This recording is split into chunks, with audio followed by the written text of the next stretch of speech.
Hi friends, front పార్ట్ని కరెక్ట్గా గుద్దినట్లు మనకి రావాలి అంటే ఇలా మనం బ్యాక్ పార్ట్ని కట్ చేసుకున్న తర్వాత దాన్ని క్రాస్ అనమాట హ్యాండ్స్ కట్ చేసిన తర్వాత క్రాస్ పీస్ ఉంటుంది కదా, క్రాస్ పీస్ మీద కరెక్ట్గా ఫేస్ చేసి దానికి స్ట్రైట్గా డ్రాయింగ్ వేసేసుకుందాం. ముందు డ్రాయింగ్ వేసేసుకున్న తర్వాత చూడండి, ఇలా నెక్ ఎలా ఉందో అట్లా డ్రాయింగ్ వేసేసుకున్న తర్వాత మనం ఫ్రంట్ పార్ట్ని కొలుచుకుందాం.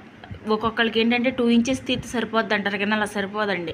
ఒక్కొక్కరికి చెస్ట్ హెవీగా ఉంటుంది, ఒక్కొక్కరికి తక్కువగా ఉంటుంది, ఒక్కొక్కరికి ఎక్కువగా ఉంటుంది. కాబట్టి మనం ఆది బ్లౌజ్తోనే మెజర్మెంట్ చేసుకుందాం. ఓకేనా? చేసుకున్న తర్వాత దాని నెక్ అనేది చూసుకుందాం. నెక్ అనేది ఇలా పేస్ట్ చేసి చూసుకున్న తర్వాత సేమ్ ఎక్కడి వరకు ఉందో అక్కడికి ఉంచేసి దానికి స్ట్రైట్ లైన్ డ్రా చేసి దాంట్లో నెక్ అనేది డ్రా చేసుకోవాలి.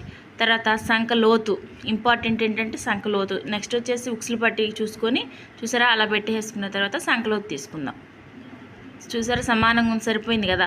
కొంతమంది సరిపోకపోతే కొంచెం ఇటు మనం సంఖకి వెళ్ళి కొంచెం పెంచుకోవాలి. పెంచుకుంటే జాకెట్ అనేది వాళ్ళకి ఫ్రంట్ పార్ట్ ఎక్కువ ఉంటే సరిపోద్ది అనమాట.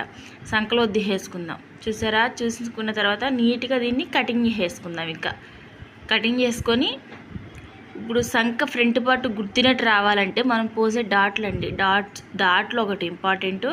నెక్స్ట్ మనం తీసేది క్రాస్ పీస్లో తీయాలి కంపల్సరీ. క్రాస్ పీస్లో తీస్తేనే ఫ్రంట్ పార్ట్ అనేది చెస్ట్కి చక్కగా గుద్దినట్టు పట్టేసి ఉంటుంది అనమాట. క్రాస్గా ఆ చెస్ట్కి పట్టేసినట్టు ఉంటుంది. అప్పుడు చూడడానికి కూడా లుక్ బాగుంటుంది. నెక్స్ట్ వచ్చేసి సంఖ లోతు. ఆ లోతు కూడా కరెక్ట్గా తీస్తేనే సంఖలో ముడతలు రాకోకుండా నీట్గా ఉంటుంది అనమాట. లోతు ఒకటి, క్రాస్ పీస్ క్రాస్ దాంట్లో కట్ చేయాలి మెయిన్. నెక్స్ట్ వచ్చేసి మనం పొడవు చూసుకోవాలి. అన్నీ నీట్గా ప్రతి ఒక్కరు కూడా కరెక్ట్గా చూస్తేనే ఫ్రంట్ పార్ట్లో కొలుసుకుంటేనే బాగుంటుందండి. ఓకేనా? ఫ్రంట్ పార్ట్ తర్వాత భుజాలు జారుకోకుండా మళ్ళీ చెప్పాను కదా, ఫ్రంట్ పార్ట్ని కూడా సేమ్ బ్యాక్ పార్ట్ని ఫ్రంట్ పార్ట్ని కూడా క్రాస్ పీస్ కొంచెం అంటే 1/2 ఇంచ్ 3/4 ఇంచ్ అంటే కొంచెం 1/4 ఇంచ్ మాత్రం తీసేసుకుంటే అట్లా కొంచెం క్రాస్ తీసుకుంటే అక్కడ పట్టేసినట్టుండి చక్కగా బాగుంటుంది.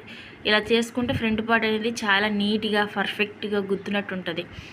చూసారా, లోతు హ్యాండ్స్ లోతు మనం కుట్టేటప్పుడు హ్యాండ్స్ లోతు తీసుకోవచ్చు. ముందు కటింగ్లోనే ఫ్రంట్ పార్ట్ లోతు అనేది తీసేసుకోవాలి.